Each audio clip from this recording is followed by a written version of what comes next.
Hola, buenos días, queridos hermanos de San Joaquín. Mi nombre es Manuel Morales y tengo el gusto de poder compartir con ustedes esta palabra del Señor en esta mañana. Es un agrado muy grande poder compartir con ustedes. Saben que eh, ocupan un lugar en mi corazón eh, por haber sido miembro de la iglesia de San Joaquín y con mucho cariño va este servicio también para el Señor y para su iglesia.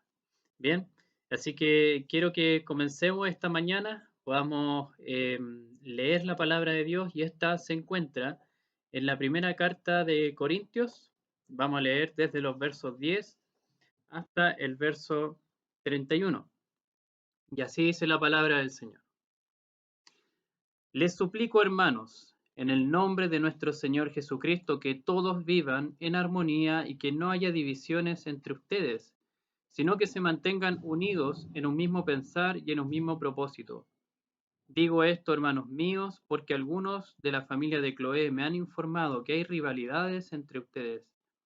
Me refiero a que unos dicen yo sigo a Pablo, otros afirman yo a Apolos, otros yo a Cefas y otros yo a Cristo. ¿Cómo? ¿Está dividido Cristo? ¿Acaso Pablo fue crucificado por ustedes? ¿O es que fueron bautizados en el nombre de Pablo? Gracias a Dios que no bauticé a ninguno de ustedes, excepto a Crispo y a Gallo, de modo que nadie puede decir que fue bautizado en mi nombre. Bueno, también bauticé a la familia de Estefanas.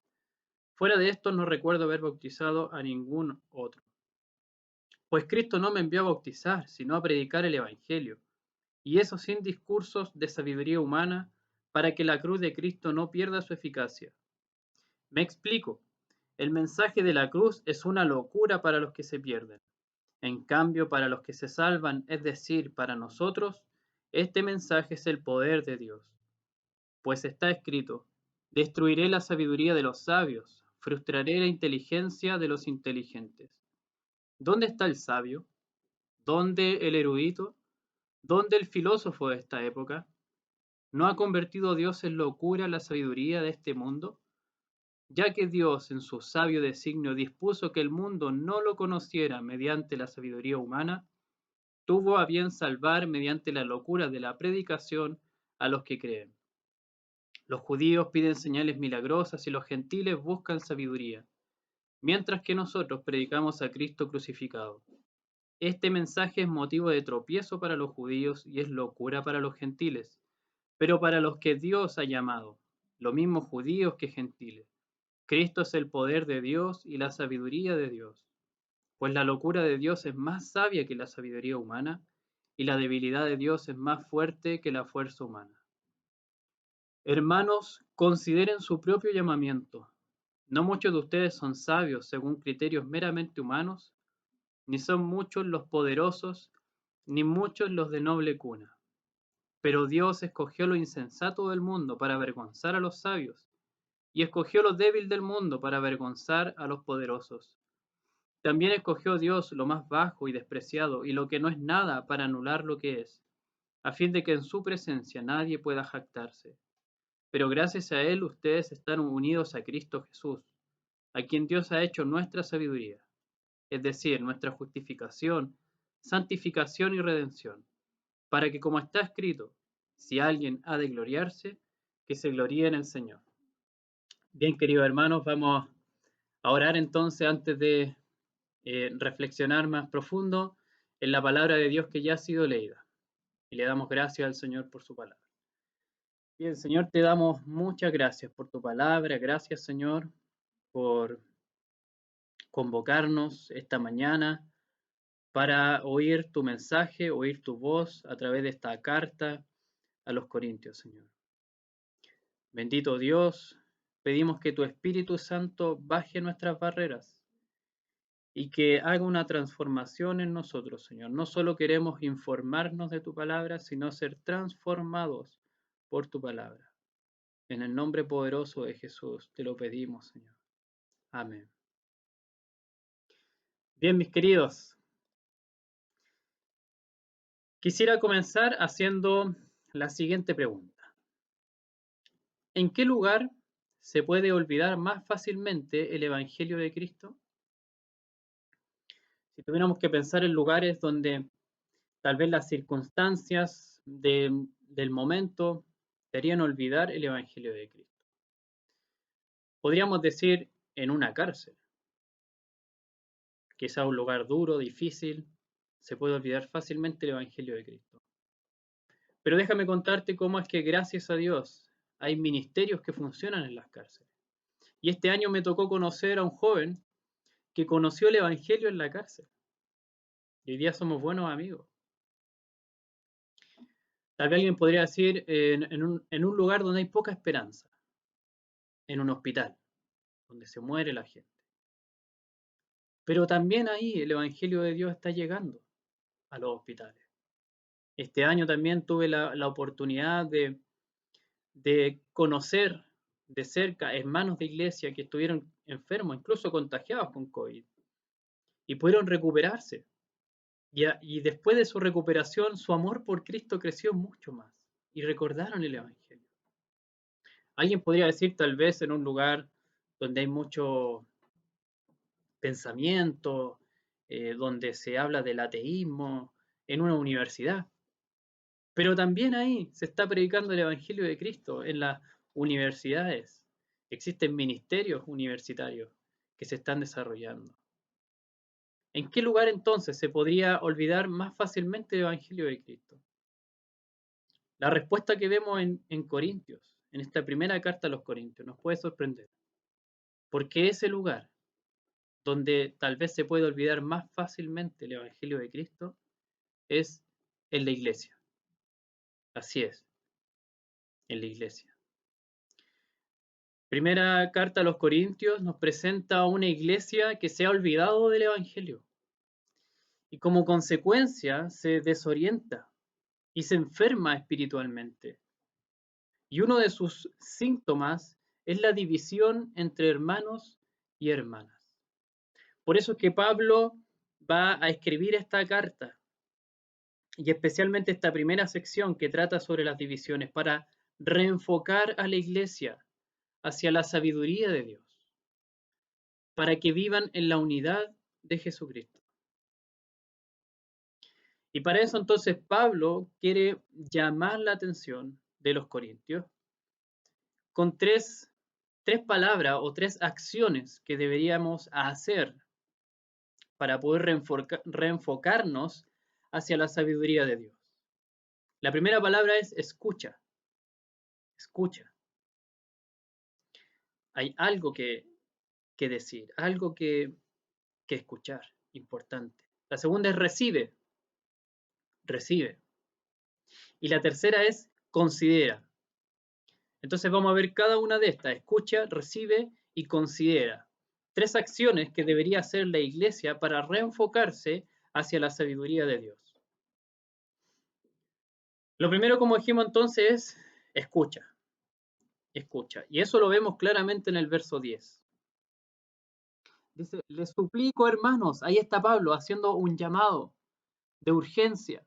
Les suplico, hermanos, les suplico, en el nombre de nuestro Señor Jesucristo, que todos vivan en armonía y que no haya divisiones entre ustedes, sino que se mantengan unidos en un mismo pensar y en un mismo propósito. Pablo se está dirigiendo a los hermanos. A ellos les llama la atención para que escuchen, escuchen. Y les suplica apuntando a lo que estaban olvidando los corintios. Él les pide que se mantengan unidos en un mismo pensar y en un mismo propósito. ¿Ya? Lo que vamos a ver acá entonces es cómo en la iglesia de los Corintios se estaba produciendo una especie de choque y quizá con mayor influencia del mundo que del Evangelio. ¿Ya?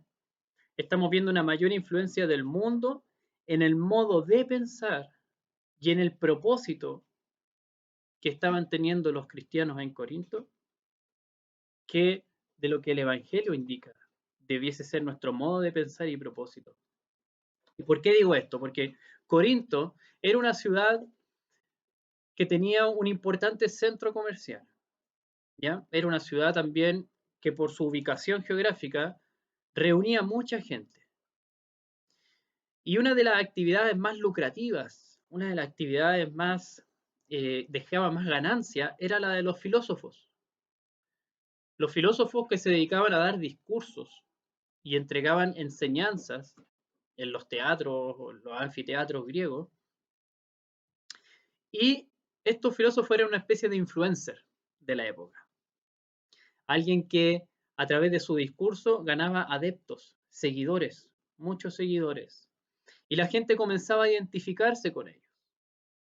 Por lo tanto, tenían una especie de seguidores, algo así como medios fanáticos de uno u otro pensador de la época. ¿Ya? Y entre ellos competían también por quién ganaban más seguidores, porque además cobraban entradas para ir a escucharlos, ¿ya? Y recibir su enseñanza. Por lo tanto, estamos viendo que este modo de pensar, de ver la sabiduría humana, está influyendo en los corintios en su manera de pensar y de ver el propósito que tenían como iglesia. ¿Y dónde vemos la evidencia de esta influencia mundana en ellos? Justamente en el verso 11 y 12.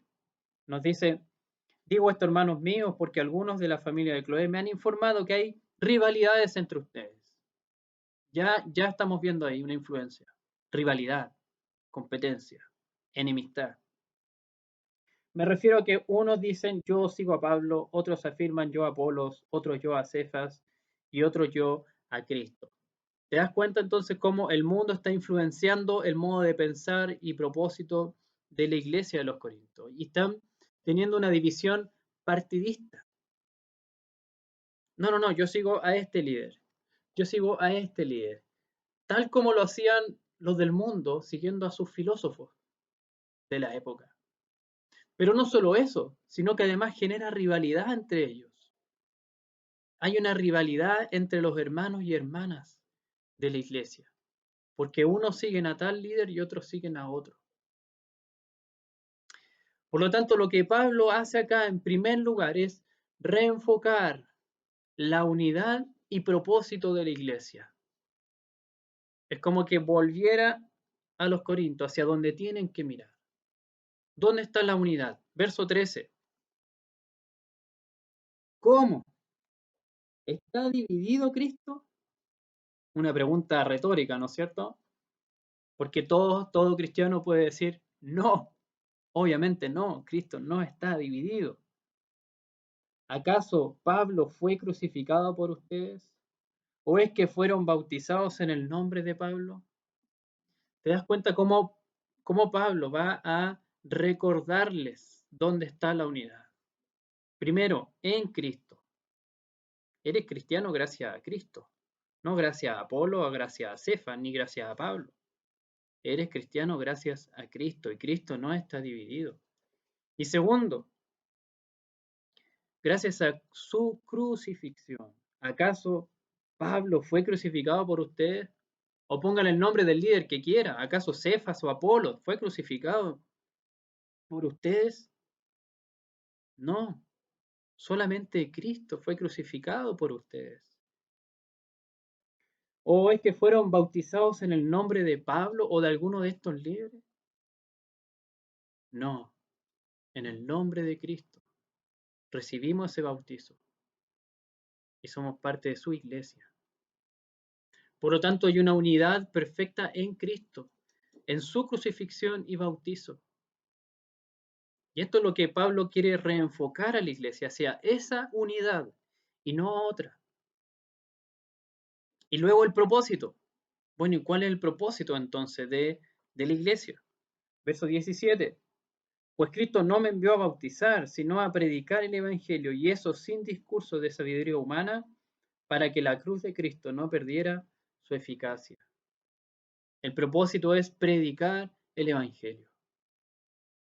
Ni siquiera ir bautizando. Quizá en la iglesia de Corinto podría haber hecho un ranking de competencia, a ver quién bautiza más, Pablo, Cefas, Apolo, ¿quién bautiza más? No, hermanos, está diciendo Pablo. Ese no es el propósito. El propósito es predicar el Evangelio. A eso me envió.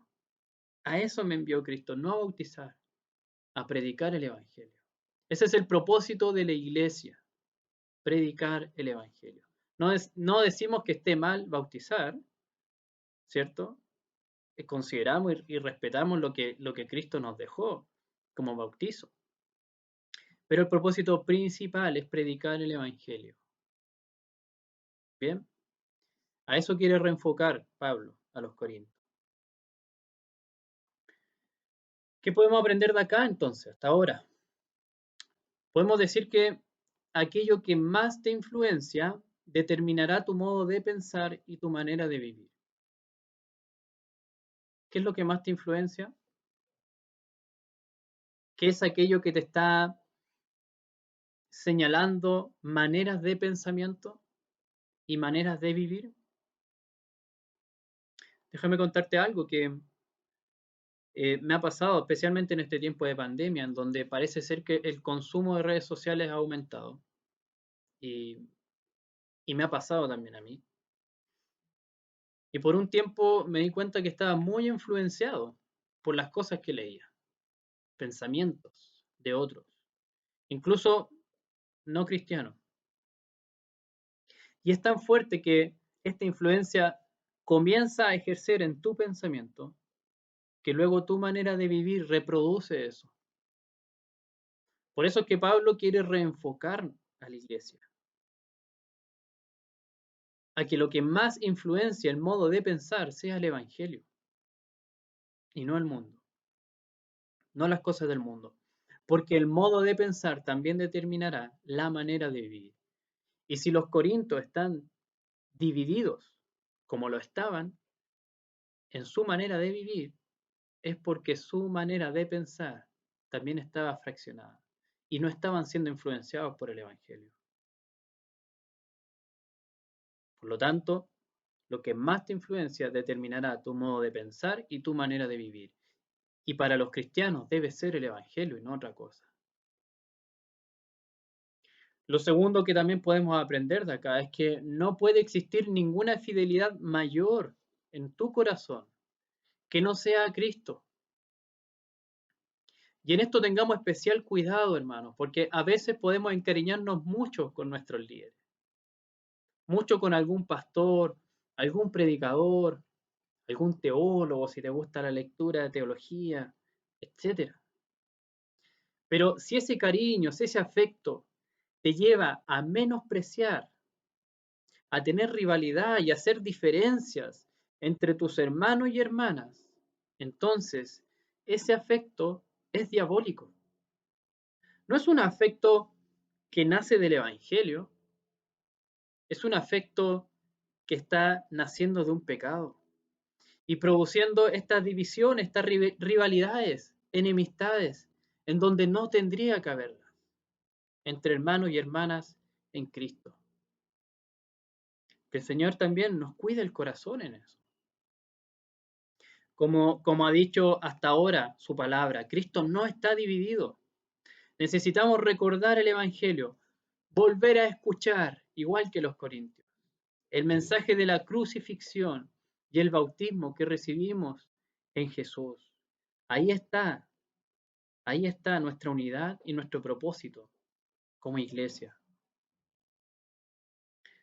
Unas buenas preguntas que deberíamos hacernos entonces como iglesia y especialmente San Joaquín. ¿Qué es aquello que más influencia a la iglesia de San Joaquín? ¿Qué es lo que está más influenciando su pensamiento? ¿Cómo se ve en su manera de vivir, en su manera de ser iglesia? ¿Hay divisiones en la iglesia de San Joaquín? ¿A qué líder te sientes más apegado que a Cristo? Cuidado, hermano. Y que el Señor nos examine en eso. Por último, cuán a menudo se recuerdan el Evangelio unos a otros en la iglesia de San Joaquín. Y por Dios, hermanos, que es necesario recordarnos el Evangelio. Todos, entre todos. desde pastor, encargado de obra, predicadores, todos necesitamos recordarnos el Evangelio. Pablo es categórico en preguntar esto. ¿Quién fue crucificado por ustedes? San Joaquín, ¿quién fue crucificado por ustedes? ¿En el nombre de quién fueron bautizados? Cristo fue crucificado por ustedes y bautizados en el nombre de Cristo. ¿A qué los envió Cristo entonces? A predicar el Evangelio. Que el Señor nos ayude en eso. No solo a San Joaquín, a todas las iglesias del Señor. Bien, escucha entonces fue la primera acción para reenfocarnos hacia la sabiduría de Dios. La segunda acción es recibe. Recibe, iglesia. ¿Qué quiere Pablo que reciban los corintios? Verso 18, el mensaje. Me explico. El mensaje de la cruz es una locura para los que se pierden. En cambio, para los que se salvan, es decir, para nosotros, este mensaje es el poder de Dios. ¿Te das cuenta? Un mismo mensaje. Para unos es locura, para los que se pierden. El decir locura al Evangelio es un menosprecio. Menospreciamos el Evangelio. No, que va a estar escuchando eso. Puras locuras nomás. Pero para otros es poder de Dios. ¿Para quiénes? Para los que se salvan. Para nosotros, dice Pablo, es decir, para nosotros. Hemos experimentado este poder de Dios, esta salvación. Por eso que en vez de decirle locura, le llamamos poder. Y hay aprecio por el Evangelio. Quiero más del Evangelio, quiero escucharlo, no me canso de oír el Evangelio. Es tremendamente valioso. ¿Y por qué es tan valioso y tan poderoso el Evangelio? Porque tiene un poder efectivo. Fíjate qué es lo que está en juego cuando se predica el Evangelio, verso 21. Ya que Dios en su sabio designio dispuso que el mundo no lo conociera mediante la sabiduría humana, tuvo a bien salvar mediante la locura de la predicación a los que creen. ¿Te das cuenta lo que está en juego cuando se predica la locura del Evangelio? Nada más ni nada menos que la salvación eterna de los que creen mediante la locura de esta predicación, de este mensaje. Dime si eso no es un tremendo poder de Dios obrando cuando se predica su evangelio. Y ese evangelio que produce salvación va a generar inmediatamente un cambio, una transformación también. Justamente en lo que los corintios estaban extraviados en su modo de pensar. Y vamos a ver una influencia del evangelio en el modo de pensar. Mira, versos 22 al 25. Dice, los judíos piden señales milagrosas y los gentiles buscan sabiduría. Ahí está su modo de pensar. Mientras que nosotros predicamos a Cristo crucificado. Este mensaje es motivo de tropiezo para los judíos y es locura para los gentiles. Choca con su modo de pensar. Pero para los que Dios ha llamado, lo mismo judíos que gentiles, Cristo es poder de Dios y la sabiduría de Dios. Pues la locura de Dios es más sabia que la sabiduría humana y la debilidad de Dios es más fuerte que la fuerza humana. Cristo crucificado es poder y sabiduría de Dios. Fíjate cómo el Evangelio transforma, cambia.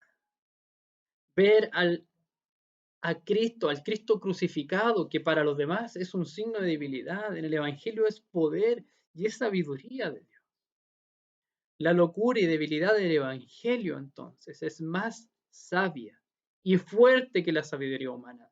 Quiebra la sabiduría humana, trae algo nuevo, algo distinto. Eso es el modo de pensar desde el Evangelio. Por lo tanto, una enseñanza que podemos extraer de acá es que el mensaje es importante. El mensaje que entregamos es importante. Hay un dicho que se ha vuelto muy popular que dice, predica el evangelio y cuando puedas, habla. Como si la predicación del evangelio consistiera en cosas que hacemos por otro, para otro, y no en el mensaje que entregamos con palabras al hablar. Lo que estamos aprendiendo acá es que el evangelio no se trata de lo que hacemos como iglesia. Cuidado, sobre todo en estos tiempos hay una gran sensibilidad por el evangelio social, de justicia social. Y queremos hacer mucha obra tratando de reflejar lo que podría ser el amor de Dios. Y no digo que eso esté mal, es bueno si nace como fruto de lo que el evangelio ha hecho en nosotros. Pero no podemos reemplazar el mensaje del evangelio con eso, ni quedarnos tranquilos con que estamos predicando el evangelio, si no hablamos, si no entregamos el mensaje. Pablo le está diciendo a los corintios, el mensaje de la cruz es importante. El evangelio no se trata de lo que hacemos como iglesia, sino de lo que Dios hizo por nosotros.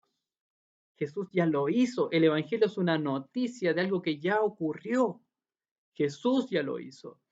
No invitamos a otro a disfrutar de nosotros mismos como iglesia y lo que nosotros somos capaces de hacer, sino que invitamos a otros a disfrutar de lo que Dios ya hizo por mí y por ti en la cruz. Y eso deben recibirlo como mensaje hablado. Por lo tanto, no podemos callar.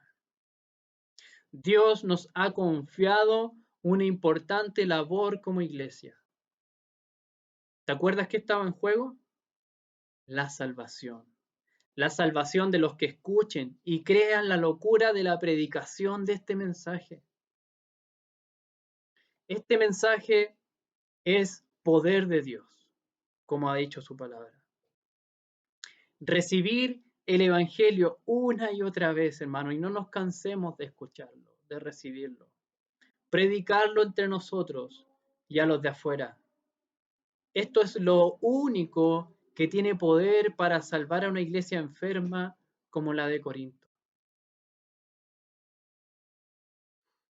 Sería bueno preguntarnos entonces, hermano, ¿conoces el mensaje de la cruz?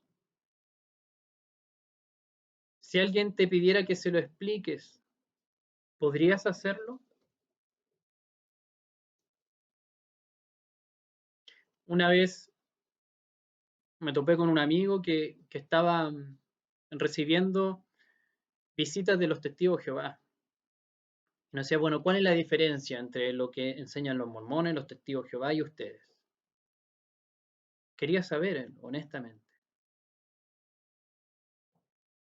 Si te hicieran esa pregunta, ¿podrías responderla? Déjame decirte, hermano, hermana, que todo cristiano debería hacerlo. Y si honestamente consideras que no puedes, entonces necesitamos volver a escuchar y aprender el mensaje de la cruz para compartirlo con otros, para disfrutarlo en primer lugar nosotros y luego compartir este mensaje con otros. Si la iglesia de San Joaquín conoce el mensaje de la cruz, ¿qué ha hecho con el Evangelio? Un día Cristo nos pedirá cuenta, ¿qué has hecho con el Evangelio? Que te fue entregado para salvación de los que creyeran. ¿Cómo se ve la influencia del Evangelio en tu manera de pensar, personalmente? ¿Te está influenciando el Evangelio tu manera de pensar? O tal vez estás acudiendo a otras sabidurías humanas en las que estamos confiando más que en la de Dios. Quizá hay áreas donde estamos confiando más en sabidurías humanas que en la sabiduría de Dios. Personalmente me pasa. Hay áreas donde lucho y Y veo esta lucha de influencia, sabiduría de Dios, sabiduría humana. Que el Evangelio entonces influya más en nosotros. Como dice su palabra entonces, pues la locura de Dios es más sabia que la sabiduría humana. Y la debilidad de Dios es más fuerte que la fuerza humana. El Evangelio tiene este poder de romper con los esquemas de este mundo, trayendo una nueva manera de pensar, totalmente diferente. Que eso se produzca en nosotros entonces. Bien, finalmente entonces hemos dicho que para reenfocarnos hacia la sabiduría de Dios, Pablo le ha pedido a la iglesia tres acciones: escucha, recibe y ahora vamos a decir considera. Considera. Bien. ¿Y dónde vemos este considera? Los versos 26 al 29.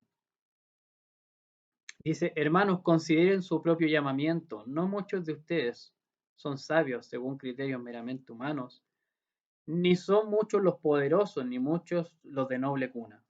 Pero Dios escogió lo insensato del mundo para avergonzar a los sabios, y escogió lo débil del mundo para avergonzar a los poderosos. También escogió Dios lo más bajo y despreciado, y lo que no es nada, para anular lo que es, a fin de que en su presencia nadie pueda jactarse. Pablo está diciendo, hermanos, considera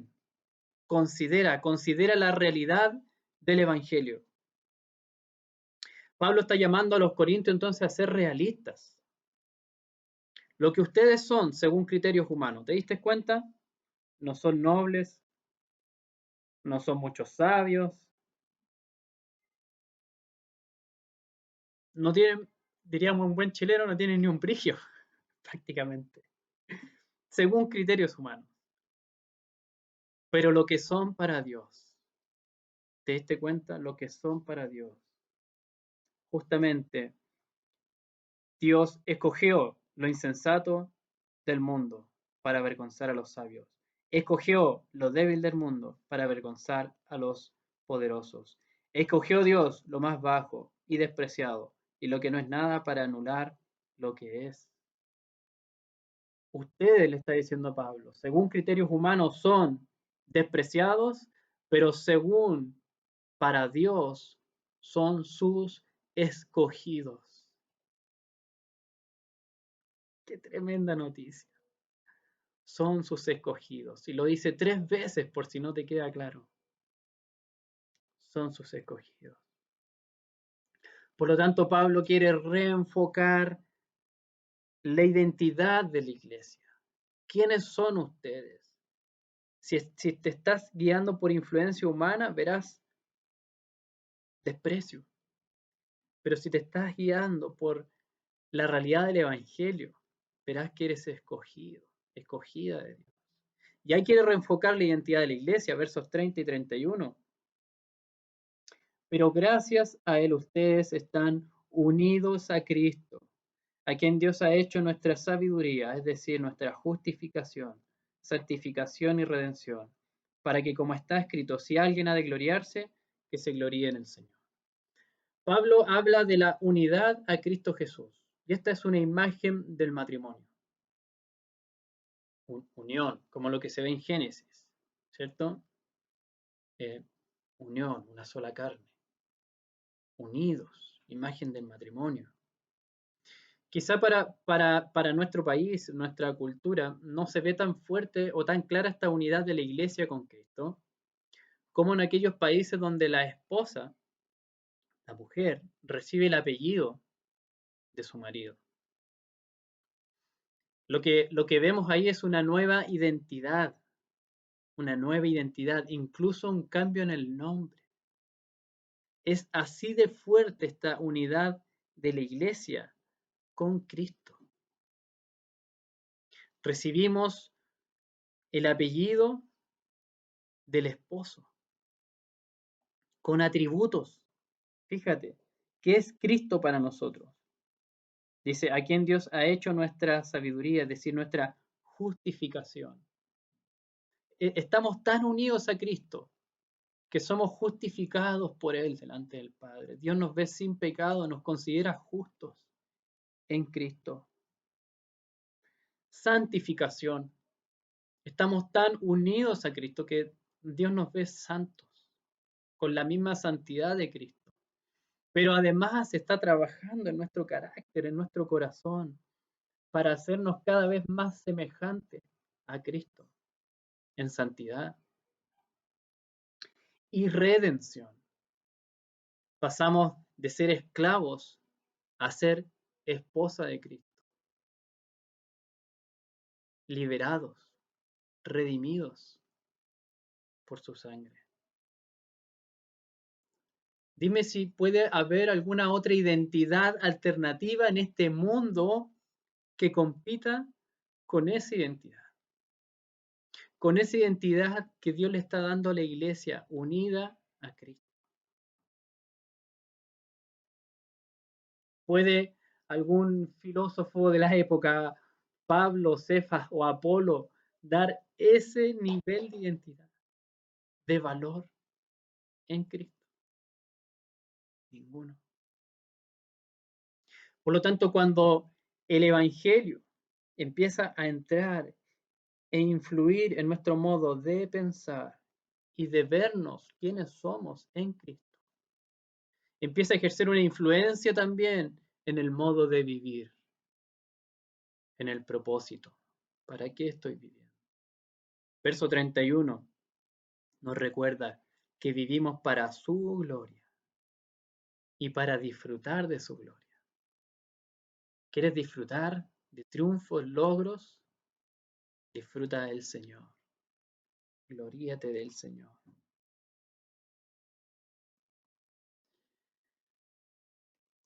Considera entonces, hermanos, consideren, es un llamado a ser realistas, pero realistas considerando la realidad del Evangelio y de quiénes somos como iglesia en el Evangelio. Perdón. El problema de la espiritualidad individualista de los movimientos evangélicos, de los cuales somos herederos, es que nos han volcado hacia una espiritualidad muy individual. Y parece ser que el cristianismo es una relación entre Dios y yo, solamente. Y eso no es así. Y eso no es así. Pablo está enseñando acá. Si te fijas en esta última parte, Pablo usa el plural. Consideren ustedes, comunidad. Está hablando entonces a un grupo de hermanos en relación en la iglesia. Por lo tanto, no solo considérate a ti como escogido o escogida de Dios, según la realidad del Evangelio, si estás unido a Cristo, recibiendo la identidad de Cristo, sino también, y quizás esto es lo más difícil, mira a tus hermanos y hermanas a través de los lentes del Evangelio. Considéralos desde la realidad del Evangelio. Ellos y ellas también son escogidos de Dios. También están unidos junto contigo a Cristo. Si tu influencia es mundana, según criterios de humanos, vas a ver entonces todo lo que Pablo está señalando. No son sabios, no tienen noble cuna, son insensatos y un montón de cosas que Pablo está señalando ahí. Pero si la influencia del Evangelio está ejerciendo su poder en ti, verás que es justamente aquello lo que escogió Dios. Es justamente lo insensato del mundo para avergonzar a los sabios. Es justamente lo débil del mundo para avergonzar a los poderosos. Es justamente lo más bajo y despreciado, lo que no es nada, para anular lo que es a fin de que en su presencia nadie pueda jactar. Y esta influencia del Evangelio entonces te llevará a adorar a Dios y a apreciar a tus hermanos como Él los está apreciando como Él los está considerando, según la realidad del Evangelio. Una buena pregunta que deberíamos hacernos entonces, ¿qué sabiduría se está enseñando en San Joaquín? Y aquí, hermanos, sí, pongámonos exigentes. Exijamos a Cristo Jesús, que Él sea la sabiduría que se nos enseñe y no otra. Si en algún momento nuestro querido hermano Daniel o cualquiera que esté predicando, yo también incluso, nos desviamos y empezamos a enseñar cualquier otra cosa, los 7 pasos para alcanzar el éxito o los no sé qué de acá, la dieta de Daniel y otras cosas, por favor, hermano, háganos volver y exijan, ¿qué pasa? Queremos a Cristo Jesús, queremos que se nos enseñe esa sabiduría y no otra. ¿Sí? Lo otro que deberíamos preguntarnos entonces es, ¿qué criterio está ejerciendo mayor influencia en ti a la hora de considerarte a ti mismo o a ti misma y a tus hermanos y hermanas en Cristo? Si lo que está haciendo más influencia son criterios humanos, lo más probable es que los mires con desprecio. Incluso a ti mismo te mires con desprecio. Veas tu propio pecado y te encuentres tan penca y te desprecies a ti mismo. Y en consecuencia también a los demás, porque estás exigiendo según criterios humanos. Pero si son los criterios del Evangelio y el Evangelio está influyendo en ti, entonces podrás apreciar. Vas a apreciar la obra de Dios y su gracia contigo primero, conmigo. Que sí, siendo pecador, Él tuvo misericordia de mí y la sigue teniendo y me sigue sosteniendo. Él es el que se luce aquí, no yo, no yo. Y lo mismo voy a ver en mis hermanos, voy a ver la obra de Dios, teniendo gracia y misericordia con pecadores igual que yo. Eso es cuando el criterio del Evangelio está influyendo en tu manera entonces de considerar a tus hermanos. Finalmente, como dice la palabra de Dios, si alguien ha de gloriarse, que se gloríe en el Señor, que se gloríe en Cristo. Y esto es como cuando tu equipo gana. Uno se gloría, ¿no es cierto? Y disfruta ese triunfo. Disfrutemos a Cristo entonces, también en la comunidad. Él ha hecho un tremendo triunfo en la cruz, sobre mi pecado, sobre el mundo, sobre Satanás. Y si lo ha hecho conmigo, lo puede hacer y lo está haciendo también con mis hermanos, aunque yo no lo vea. Pero es la realidad del Evangelio, que como iglesia creemos. Finalmente, déjame decirte que los corintios se habían vuelto una iglesia mundana y enferma, porque tenían una mayor influencia del mundo en su manera de pensar y vivir. Pero, pero, tenían lo único que los llevaría a convertirse en una iglesia sana.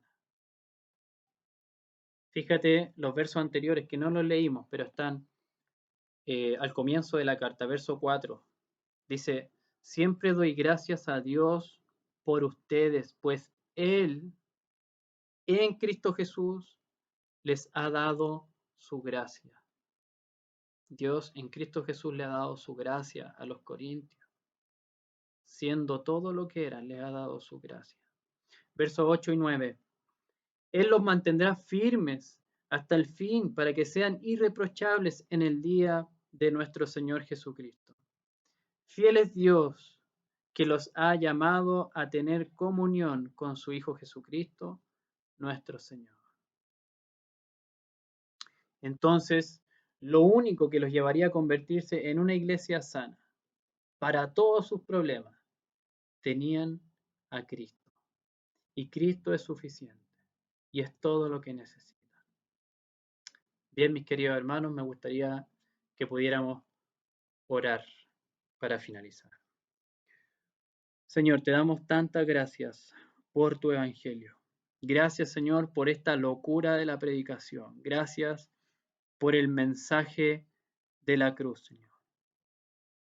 Dios bendito. Te pedimos, Señor, por la iglesia de San Joaquín y todas las iglesias, Señor, que escuchemos, Señor, tu llamado. Escuchemos, Señor, tu llamado a la unidad, especialmente en estos tiempos también, donde como país estamos viendo división, polarización, y parece que esto está entrando a la iglesia también, Señor. Padre, te pedimos que nos des oídos sensibles para oírte a ti, Señor, en primer lugar. Y recibir tu mensaje del Evangelio, Señor, el mensaje de la cruz, y no otro. No desviarnos, Señor. Perdónanos si hemos buscado otros mensajes. Perdónanos, Señor, por haber olvidado el mensaje de la cruz y el propósito por el cual tú nos llamaste, Señor, para predicar este Evangelio. Y te pedimos también, Señor, que este Evangelio transforme nuestra manera de pensar y de vivir, nuestro propósito, Señor. Padre, quiero pedirte especialmente por la iglesia de San Joaquín, que tú los llenes de tu Espíritu Santo y que tu Evangelio, Señor, Cristo Jesús, sea quien logre una obra gloriosa y maravillosa, Señor. Que podamos ver cómo tu gracia y tu poder están obrando en ellos, Señor. Padre, créanos corazones sencillos, humildes, para recibir tu poder del Evangelio. Y que San Joaquín y todas las iglesias, Señor, sigan a Cristo Jesús y podamos gloriarnos en Él. En el nombre de Jesús te lo pedimos, Señor. Amén. Bien, mis queridos hermanos, un gustazo poder compartir con ustedes. Eh, Están en mis oraciones y también en mi corazón. Los quiero mucho. Les mando un abrazo. Que Dios les bendiga.